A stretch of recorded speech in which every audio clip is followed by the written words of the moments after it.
खुदावंद यीशु मसीह के कादिर जलाली और बाबरकत नाम में तमाम भाइयों और बहनों की सलामती हो।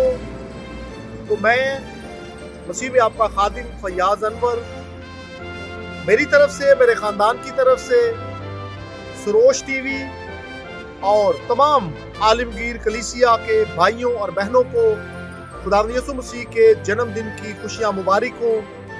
तो खुदावंद यीशु मसीह का जन्मदिन हमें मोहब्बत, अमन, आशती और दूसरों को बर्दाश्त करने का दर्स देता है।